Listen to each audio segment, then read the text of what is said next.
Hello students, so now we will discuss about the next another one important topic जो हम लोगों का पिछले टर्न पे हम लोग बात कर रहे थे एल्गी के रेफरेंस में। आज उसी के आगे बात करते हैं रिप्रोडक्शन ऑफ एल्गी के रेफरेंस में। मीन्स एल्गी के अंदर रिप्रोडक्शन जो होता है वो कैसे होता है। हम लोगों ने एक लास्ट टर्न पे एक और बात की थी, that is a characteristics of algae, और उस एल्गी के कैरेक्टरिस्टिक्स में एक इंपॉर्टेंट पॉइंट बच गया था जिसको आज हम लोग यहाँ पे डिस्कस करेंगे, और उसके बाद डिस्कस करेंगे रिप्रोडक्शन ऑफ एल्गी के रेफरेंस में। तो सबसे पहले आप ये बता सकते हैं कि ये जो एल्गी है इसके अंदर एक पिक्यूलियर कैरेक्टरिस्टिक्स होती है, वो क्या है। अगर हम यहाँ बात करें एल्गी के रेफरेंस में, तो एल्गी कैसी होती है, फोटो ऑटोट्रॉपिक नेचर की होती है। यहाँ पे क्लोरोप्लास्ट प्रेजेंट होते हैं, लेकिन जो क्लोरोप्लास्ट होते हैं ज़्यादातर उन क्लोरोप्लास्ट के अंदर क्या होता है कि यहाँ पे थाइलेकोइड्स होते हैं, ग्रेना नहीं होते, और कहीं कहीं पे थाइलेकोइड्स भी नहीं होते। जैसे फोटोसिंथेटिक लैम्बलीज होती हैं, क्रोमेटोफोर्स होते हैं जो बीजीए मेंबर के अंदर देखने को मिलते हैं। तो यहाँ पे हम लोग बात कर रहे हैं कि वेराइटीज ऑफ क्लोरोप्लास्ट की शेप देखने को मिलती है एल्गी के अंदर, लेकिन जो पिक्यूलियर कैरेक्टरिस्टिक्स है वो ये है कि in algae pyrenoid is present within chloroplast. तो यहाँ पे सबसे इंपॉर्टेंट फीचर्स क्या है, पायरेनॉइड। जो पायरेनॉइड है that is presence of pyrenoid in chloroplast,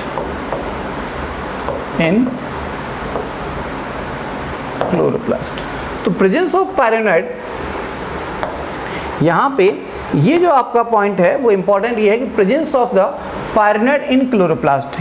तो पायरेनॉइड होते क्या हैं, किसी भी पर्टिकुलर एल्गी के अंदर अगर क्लोरोप्लास्ट होगा तो उसके अंदर क्या होंगे, पायरेनॉइड होंगे। तो pyrenoid that is a characteristics feature only in algae.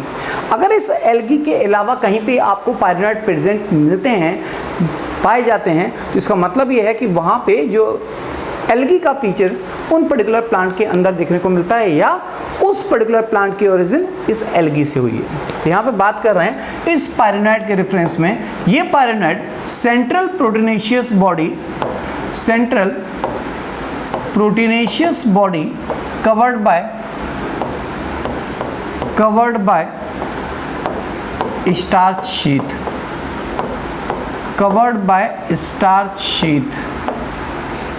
Central proteinaceous body covered by starch sheath, ये है pyrenoid. In the pyrenoid that is the presence of pyrenoid in chloroplast, that is the characteristics of algae. एक और point है कि ये जो पायरेनॉइड होते हैं, ये पायरेनॉइड बीजीए मेंबर में एब्सेंट होते हैं, और फियोफाइसी मेंबर के अंदर, जिसे हम लोग ब्राउन एल्गी बोलते हैं, that is A Phaeophyceae member, इस फियोफाइसी मेंबर के अंदर ये नेकेड पायरेनॉइड होते हैं,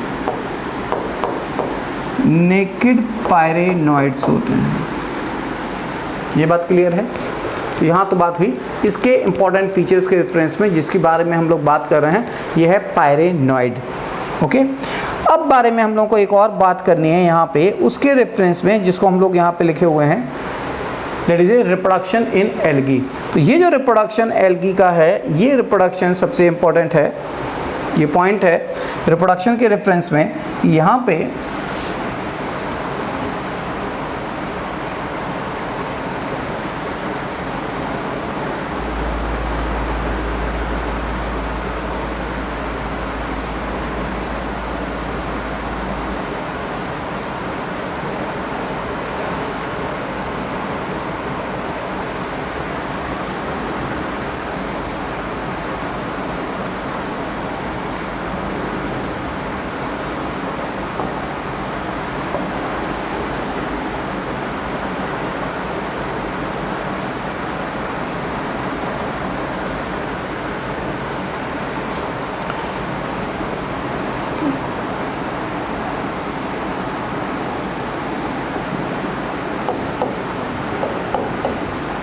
रिप्रोडक्शन ऑफ एल्गी। अगर हम इस एल्गी के बारे में बात करें तो ये जो एल्गी होती है, ये एल्गी के अंदर जो रिप्रोडक्शन देखने को मिलता है वो कैसा मिलता है, वेजिटेटिव, एसेक्सुअल और सेक्सुअल रिप्रोडक्शन देखने को मिलता है। तो हम लोग यहाँ बात कर रहे हैं इस पर्टिकुलर एल्गी के रेफरेंस में कि algae are reproduce vegetatively, asexually और सेक्सुअली। मतलब कहने का कि ये तीनों टाइप का वेजिटेटिव रिप्रोडक्शन, या कहना चाहिए vegetative reproduction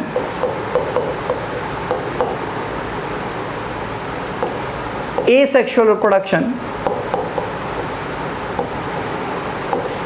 asexual reproduction and sexual reproduction, तीनों देखने को मिलते हैं हमारे इस एल्गी के अंदर, या जो हमारे थैलोफाइट्स होते हैं, फंजाई और एल्गी, इन दोनों के अंदर ही हमारे तीनों टाइप के सेक्सुअल, एसेक्सुअल और वेजिटेटिव रिप्रोडक्शन देखने को मिलते हैं। तो सबसे पहले we will discuss about the vegetative reproduction.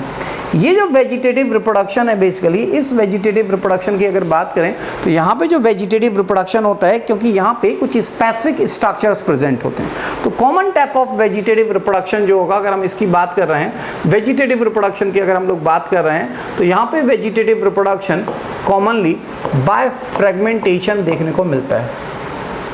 By fragmentation vegetative reproduction देखने को मिलता है। बात क्लियर। दूसरी चीज़ कि यहाँ पे जो वेजिटेटिव रिप्रोडक्शन के अलावा कुछ पर्टिकुलर बीजीएम मेंबर्स होती हैं, उन बीजीएम मेंबर्स के अंदर बाय हार्मोगोनिया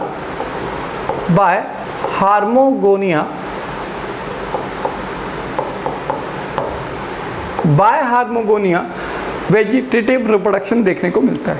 हार्मोगोनिया क्या होती है? ये हमारे कुछ सेल्स हैं,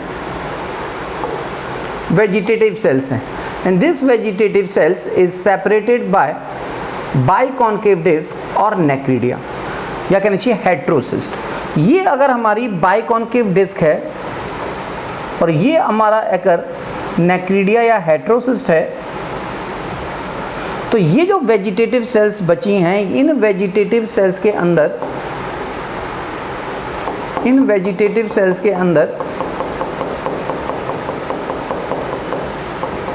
रिप्रोडक्टिव कैपेसिटी आ जाती है। तो कहना चाहिए कि हार्मोगोनिया की डिफाइन करें, हार्मोगोनिया को अगर डिफाइन करें तो यहाँ कह सकते हैं कि these are the vegetative sales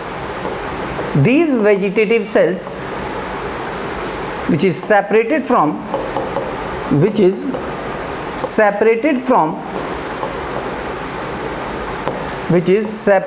from नेक्रीडिया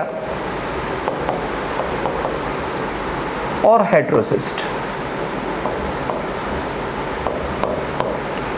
इस पर्टिकुलर स्ट्रक्चर को हम लोग बोलते हैं हार्मोगोनिया, दैट इज कॉल्ड हार्मोगोनिया। अगर हार्मोगोनियम हो जाएगा तो हो जाएगा सिंगुलर, तो ये है हार्मोगोनिया। तो वेजिटेटिव सेल्स, ये जो वेजिटेटिव सेल्स हैं, that is a few vegetative cells which is separated from the necridia और द बाइकॉन्केव डिस्क और the heterocyst, that is called as a hormogonia, जो बीजीएम मेंबर के अंदर वेजिटेटिवली रिप्रोड्यूस करती हैं।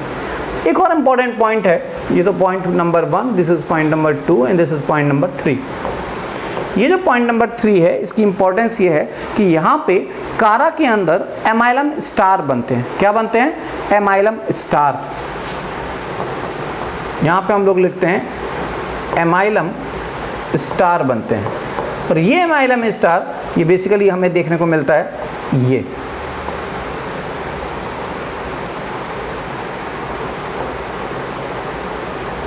ये एमाइलम स्टार है।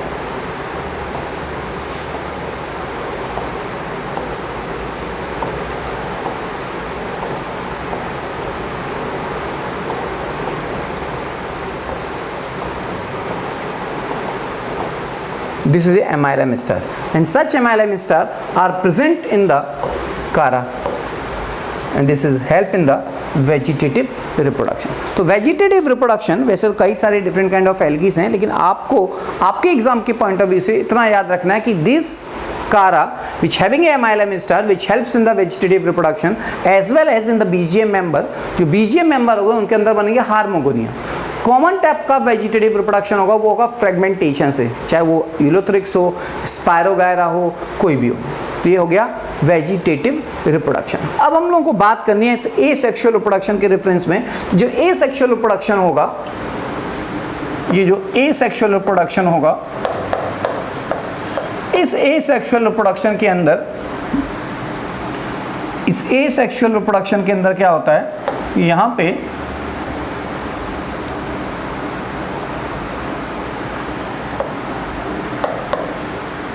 जब भी एसेक्सुअल रिप्रोडक्शन होता है तो यहाँ पे केवल स्पोर बनते हैं, और ये स्पोर जो बनते हैं ये बनते हैं माइटोसिस से।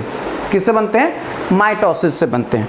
तो हमें यहाँ पे जो बात करनी है वो बात करनी है इनकी ए सेक्सुअल रिप्रोडक्शन के रेफरेंस में, कि ये जो ए सेक्सुअल रिप्रोडक्शन है उस ए सेक्सुअल रिप्रोडक्शन के अंदर क्या बनते हैं? माइटोस्पोर बनते हैं। और ये जो माइटोस्पोर है, ये माइटोस्पोर मेनली हेल्प करते हैं ए सेक्सुअल स्पोर के लिए ए सेक्सुअल रिप्रोडक्शन में, मतलब these asexual spore which is also called the mitospore, क्योंकि जिसके अंदर ये स्पोर बनते हैं वो माइटोसिस से बनते हैं। तो कहना चाहिए कि ए सेक्सुअल रिप्रोडक्शन जो माइटोस्पोर होते हैं वो कई टाइप के होते हैं, और ये mitospore which form in favourable and unfavourable condition, favourable और अनफेवरेबल कंडीशन के अंदर जो माइटोस्पोर बनेंगे वो हमारे कहलाते हैं ए सेक्सुअल स्पोर। तो सबसे पहले बात करते हैं उस ए सेक्सुअल स्पोर की जिसके बारे में हम लोगों को यहाँ डिस्कस करना है, वो है हमारा जू स्पोर। क्या है वो है हमारा जू स्पोर,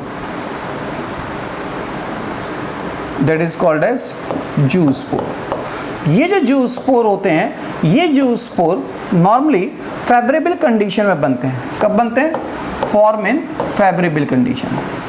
अब आप सोच रहे होंगे सर कह रहे हैं फेवरेबल कंडीशन में बनते हैं, तो ये फेवरेबल कंडीशन होती क्या है? बात सही है। जैसे आपकी अगर बात करें और हम लोग अपनी बात करें तो हमारे लिए फेवरेबल कंडीशन क्या है? रोटी, कपड़ा और मकान अगर हमारे पास होगा तो हम अच्छे रहेंगे, वो हमारी फेवरेबल कंडीशन है। रोटी ना मिले, पढ़ाई करने को बिठा दिया जाए, कुछ काम बनेगा? नहीं बनेगा। या हमें रोटी भी मिल जाए, पढ़ाई भी हो रही है, लेकिन छत टपकती है, तो क्या होगा? फेवरेबल कंडीशन है क्या पढ़ने के लिए, कंपटीशन के लिए? नहीं। यहाँ पे क्या है? ये वो पर्टिकुलर कंडीशन जिनको हम लोग बोलते हैं फेवरेबल कंडीशन, टेम्परेचर सूटेबल हो, लाइट परफेक्ट हो, पानी हो, तो वो क्या है? Favourable condition. और इस फेवरेबल कंडीशन की अगर हम लोग बात करें तो इस फेवरेबल कंडीशन में क्या होगा? यहाँ पे मेनली ये देखने को नहीं मिलेगा। क्या नहीं मिलेगा? फेवरेबल कंडीशन के अंदर हमें ये स्पोर जो देखने को मिलते हैं, ये बेसिकली स्पोर जिस सेल के अंदर बनते हैं उसको हम लोग जू स्पोरेंजियम बोलते हैं। क्या बोलते हैं? जू स्पोरेंजियम। सपोज एक एल्गी है जिसका नाम है यूलोथ्रिक्स, ये यूलोथ्रिक्स है, और इस यूलोथ्रिक्स के अंदर होल्ड फास्ट को छोड़ करके बाकी सभी सेल के अंदर जू स्पोर बन सकते हैं। इस होल्ड फास्ट को छोड़ के जो ज़मीन पे अटैच होता है, इस होल्ड फास्ट को छोड़ के बाकी सभी जगह पे क्या बन सकते हैं?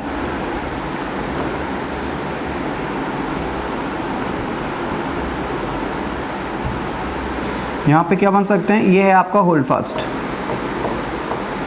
इन सब के अंदर जू स्पोर बन सकते हैं। All the cells are act as a zoosporangium. और बनेगी कब? Favourable condition. तो इस पर्टिकुलर जूस्पोरेंजियम की अगर बात करें तो ये आपकी एक जूस्पोरेंजियम है, और इस जूस्पोरेंजियम के अंदर जो हमारा साइटोप्लाज्म है वो बेसिकली माइटोटिकली डिवाइड करता है। पहले क्या करता है? Entire cytoplasm are contract to each other. तो ये basically contract to each other का मतलब एक दूसरे के कंपेरेटिवली नहीं, ये पूरा का पूरा साइटोप्लाज्म यहाँ पे कॉन्ट्रैक्ट कर जाएगा। और जब ये कॉन्ट्रैक्ट कर जाएगा तो यहाँ पे क्या होगा? बाय पार्टीशन डिवीजन या बाय माइटोसिस। एक बार माइटोसिस, फिर दूसरी बार माइटोसिस, फिर तीसरी बार माइटोसिस, और फिर चौथी बार माइटोसिस। ऐसे क्या होगा? बाय पार्टीशन डिवीजन और बाय माइटोसिस यहाँ पे जो साइटोप्लाज्म है वो डिवाइड कर जाएगा इन ईच स्ट्रक्चर फॉर्म में। ये क्या बनाएंगे? पियर शेप्ड फ्लैजिलेटेड जूस्पोर का फॉर्मेशन करेंगे। तो ये जूस्पोर कहाँ बनेंगे? जूस्पोरेंजियम में बनेंगे। इस यूलोथ्रिक्स की अगर बात करें तो इस यूलोथ्रिक्स को, इस पर्टिकुलर पार्ट को बोलते हैं होल्ड फास्ट। इस होल्ड फास्ट को छोड़ के बाकी सभी सेल के अंदर जूस्पोर बन सकते हैं, इसलिए बोलते हैं जूस्पोरेंजियम। ये जूस्पोर बनेंगे कब? फेवरेबल कंडीशन में। होंगे कैसे? फ्लैजिलेटेड। तो ये जो जूस्पोर हैं वो जूस्पोर कैसे हैं? फ्लैजिलेटेड हैं। ये जो फ्लैजिलेटेड जूस्पोर हैं, ये जूस्पोर साइज में छोटे और बड़े हो सकते हैं। अगर ये साइज में छोटे हैं तो इनको बोलते हैं माइक्रो जूस्पोर। अगर ये साइज में छोटे हैं तो इनको हम लोग बोलते हैं माइक्रो जूस्पोर। और अगर ये साइज में बड़े हैं तो इसे हम लोग बोलते हैं मैक्रो जूस्पोर।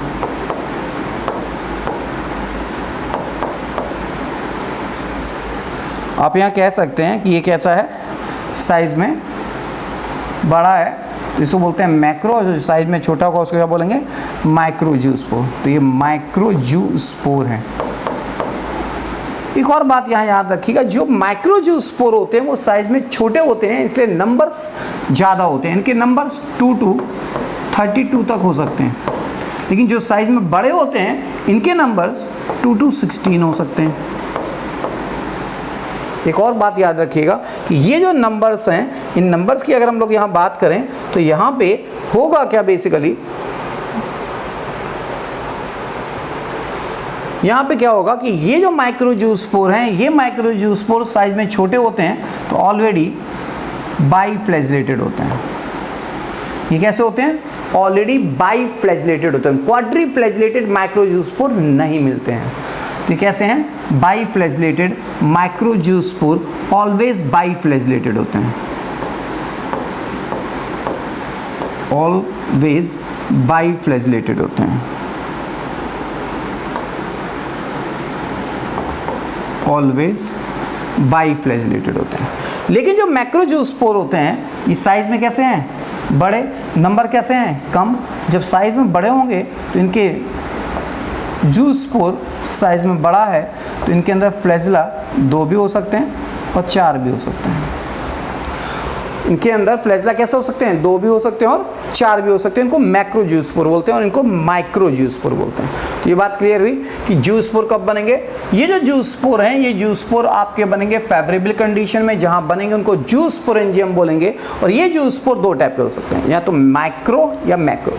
अगर माइक्रो हैं, साइज में छोटे हैं, तो नंबर्स ज़्यादा होंगे, 2 से 32 हो सकते हैं। और अगर ये साइज में बड़े हैं तो ये 2 से 16 हो सकते हैं। दूसरी चीज़ कि ये जब भी जो स्पोर होंगे वो मोटाइल स्पोर कहलाते हैं, इसलिए फ्लैजिलेटेड होते हैं। That is the motile spore. जू का मतलब ही होता है मोटाइल, तो ये कैसे हैं? मोटाइल स्पोर हैं। तो मैक्रोजूस्पोर बाई और क्वाड्री दोनों हो सकते हैं, बाई और क्वाड्री फ्लैजिलेटेड दोनों हो सकते हैं, जबकि माइक्रोजूस्पोर ऑलवेज बाई फ्लैजिलेटेड ही होता है। यहाँ तक क्लियर है?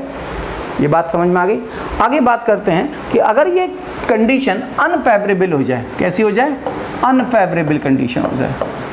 जब अनफेवरेबल कंडीशन होगी तो यहाँ पे जो जूस्पोर होगा, सबसे पहले तो बात ये है कि वो जो जूस्पोर होगा वो क्या करेगा कि यहाँ पे जो जूस्पोर है वो सबसे पहले अपने फ्लैजिला को डिस्ट्रॉय करेगा, क्योंकि उसे खाना नहीं मिल रहा है, सूटेबल टेम्परेचर नहीं है, लाइट नहीं है, और या फिर ये भी हो सकता है कि पानी की डिफिशियंसी हो जाए या पानी बिल्कुल ख़त्म हो जाए।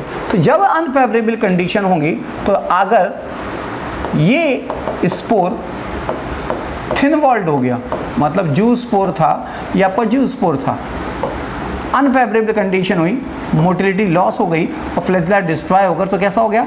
Thin walled. इस थिन वॉल्ड स्पोर को हम लोग ए प्लानोस्पोर बोलते हैं। क्या बोलते हैं? ए प्लानोस्पोर। ये बनेगा कब? अनफेवरेबल कंडीशन में। तो थिन वॉल्ड स्पोर को अनफेवरेबल कंडीशन में ए प्लानोस्पोर बोलते हैं। It forms during water deficiency. जब वाटर की डिफिशियंसी होगी तब यहाँ पे क्या बनेंगे? ए प्लानोस्पोर बनेंगे। ये बात क्लियर है? और ए प्लानोस्पोर होंगे कैसे? थिन वॉल्ड होंगे, इन्हीं जूस्पोर से बनेंगे। लेकिन जब जूस्पोर के अंदर यहाँ पे अनफेवरेबल कंडीशन होगी तब बनते हैं। कैसी होगी? अनफेवरेबल। और जब ये अनफेवरेबल होगी तो सबसे पहले इसके फ्लैजिला क्या करेंगे? हट जाएंगे, और ये कैसा हो जाएगा? सर्कुलर हो जाएगा, हैप्लॉइड होगा। ये प्लानोस्पोर कैसा होगा? हैप्लॉइड। और कैसा होगा? थिन वॉल्ड होगा। कैसा होगा? नॉन मोटाइल होगा। ये बात क्लियर है? अब अगर हम दूसरे स्पोर की बात करें, वही सेम स्पोर जो हमारा यहाँ बन रहा था, अगर उसी स्पोर की बात करें तो यहाँ पे क्या होगा कि ये जो स्पोर बनेगा उसको हम लोग बोलते हैं, ये इसी से बनेगा। लेकिन ये कैसा था? Thin walled. और ये कैसा हो गया? Thick walled. अगर ये स्पोर थिक वॉल्ड हो जाए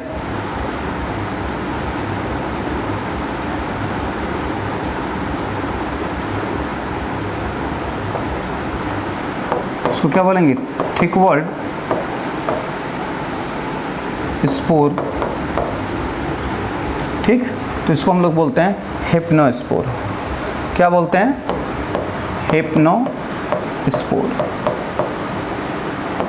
ये हो गया हिप्नोस्पोर। तो यही जो स्पोर जब अनफेवरेबल कंडीशन हुई और अगर ये वाटर की डिफिशिएंसी हो जाए इन ड्रॉट कंडीशन, इन ड्रॉट कंडीशन, ड्रॉट कंडीशन का मतलब ये है कि ड्रॉट कंडीशन के अंदर अगर ये स्पोर, जू स्पोर थिक वॉल्ड स्पोर का फॉर्मेशन करेगा तो उसको बोलेंगे हिप्नोस्पोर। और अगर ये बेसिकली थिन वॉल्ड स्पोर है तो ये नॉन मोटाइल स्पोर दोनों ही है, ये भी नॉन मोटाइल है, ये भी नॉन मोटाइल है, लेकिन ये थिक वॉल्ड है, ये थिन वॉल्ड है। ये वाटर की डिफिशिएंसी में बनता है और ये ड्रॉट कंडीशन में बनता है, जब पानी बिल्कुल नहीं होगा, सूखा होगा, तब बनेगा। दूसरा चीज़ वेरी इंपॉर्टेंट पॉइंट है कि यहाँ पे एक वर्ड लिखते हैं, एक लाइन लिखते हैं जिसका मतलब है red colour of snow, red colour of snow किसकी वजह से होता है? रेड कलर ऑफ स्नो एक एल्गी है जिसका नाम है क्लेमाइडोमोनास निवेलिस, इसका नाम है क्लेमाइडोमोनास निवेलिस। ये जो क्लेमाइडोमोनास निवेलिस है, इस क्लेमाइडोमोनास निवेलिस से क्या होगा, ये basically red colour of snow आता है। क्यों आता है, ये इंपॉर्टेंट पॉइंट है। ये जो क्लेमाइडोमोनास है, इस क्लेमाइडोमोनास निवेलिस के अंदर हिप्नोस्पोर बनते हैं। क्या बनते हैं? हिप्नोस्पोर। और ये हिप्नोस्पोर इस particular red colour of snow के लिए रेस्पॉन्सिबल होते हैं।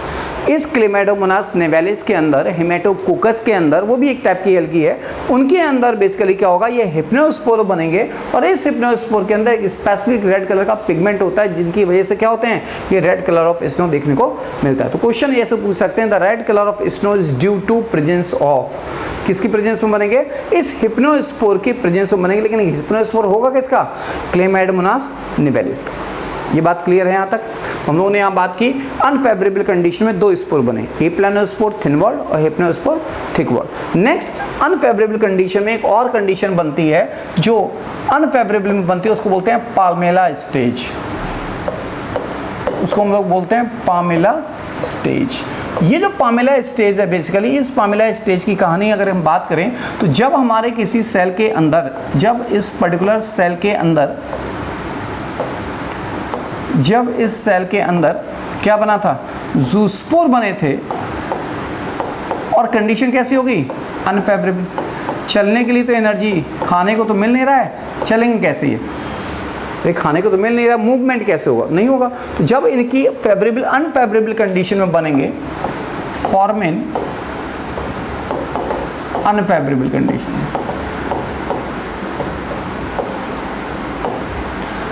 तो जब ये अनफेवरेबल कंडीशन में बनेंगे हमारे, ये जो जूस्पोर हैं, these zoospore are lost their flagella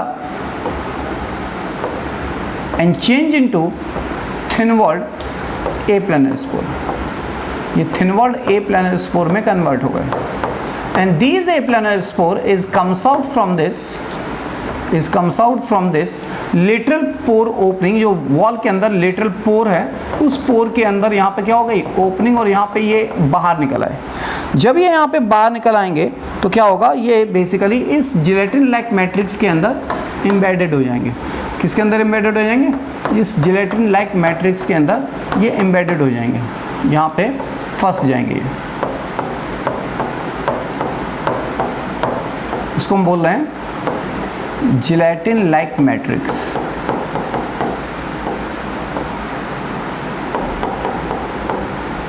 gelatin like matrix के अंदर ये जब ये जब ये एप्लानोस्पोर एम्बेडेड हो जाएं, when these aplanospore are comes out from the cell by lateral pore and embedded in the gelatin like matrix, such stage is known as palmella stage. क्योंकि ये स्टेज क्या है, पानी पे फ्लोट करेगी। और कब तक फ्लोट करेगी, जब तक फेवरेबल कंडीशन नहीं मिल जाए। जैसे इनको फेवरेबल कंडीशन मिलेगी, जर्मिनेट कर जाएंगे। ये बात क्लियर है? यहाँ पे हम लोग बात कर रहे थे इस पर्टिकुलर जूस्पोर के रेफरेंस में,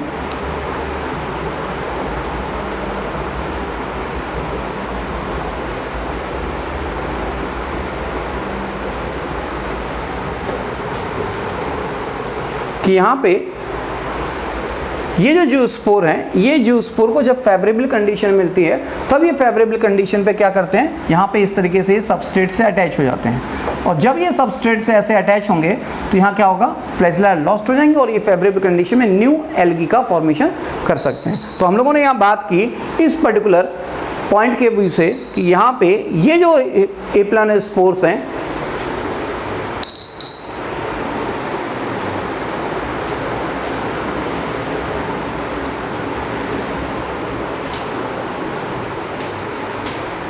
तो ये क्या है, पामेला स्टेज। तो ये जो पामेला स्टेज है ये आपको याद रखनी है कि ये पामेला स्टेज के अंदर जब aplanospore which is comes out from the cell and embedded in a gelatin like matrix that is known as palmella stage. एक और लास्ट बात करते हैं, ये हमारा कंप्लीट हो जाएगा ए सेक्सुअल रिप्रोडक्शन। ओके, यहाँ पे कभी कभी क्या होते हैं, जब फिलामेंटस एल्गी की अगर बात करें तो वहाँ पे क्या होते हैं, एकाइनिड्स होते हैं। और ये जो एकाइनिड्स होते हैं, ये एकाइनिड्स बेसिकली इस फिलामेंटस एल्गी के अंदर बनेंगे जब अनफेवरेबल कंडीशन होगी। जब कंडीशन कैसी होगी, अनफेवरेबल। और जब अनफेवरेबल कंडीशन होगी तो यहाँ पे ये जो सेगमेंटेड एरिया है, ये जो फ्रेगमेंट्स हैं, ये जो चालाक सेल थी इसने क्या किया, इस पर्टिकुलर सेल से और इस पर्टिकुलर सेल से खाना ले लिया। और ये वॉल कैसी हो गई, थिक, इसकी वॉल हो गई थिक। जब ये अपने आप को थिक वॉल बना लेगा तो इस पर्टिकुलर थिक वॉल स्ट्रक्चर को हम लोग बोलते हैं एकाइनिड्स। इसको हम लोग बोलते हैं एकाइनिड्स।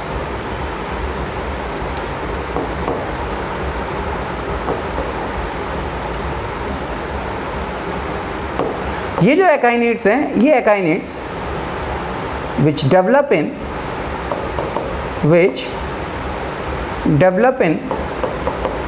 single or chain also, which develop in single or chain also। इस एकाइनिड को हम लोग कह सकते हैं कि these echinetes is a resting thick walled spore। ये रेस्टिंग थिक वॉल्ड स्पोर है, और ये रेस्टिंग थिक वॉल्ड स्पोर को क्या बोलते हैं, एकाइनिड्स बोलते हैं, जो अनफेवरेबल कंडीशन में बनते हैं। ज़्यादातर ये जो जितने आपने अभी नाम सुने, जू स्पोर, ए प्लानोस्पोर, हिप्नोस्पोर या palmella stage, akinetes, all these asexual spores are develop in most of the green algae. सारे की सारी ग्रीन एल्गी के अंदर ज़्यादातर ये बनते हैं, या मोस्ट ऑफ द एल्गी के अंदर ये सारे के सारे ए सेक्सुअल स्पोर बनते हैं, जो हम लोगों ने अभी आज डिस्कस किए। एंड नेक्स्ट वीडियोस में हम लोग डिस्कस करेंगे सेक्सुअल रिप्रोडक्शन इन एल्गी। तो आज तक की कहानी, या इस वीडियोस की कहानी आपको पसंद आई होगी, नो डाउट, क्योंकि एल्गी के रेफरेंस में ए सेक्सुअल और वेजिटेटिव रिप्रोडक्शन को मैंने एक्सप्लेन करने की कोशिश की। Okay, so please likes, share my videos and thank you so much. Thank you very much.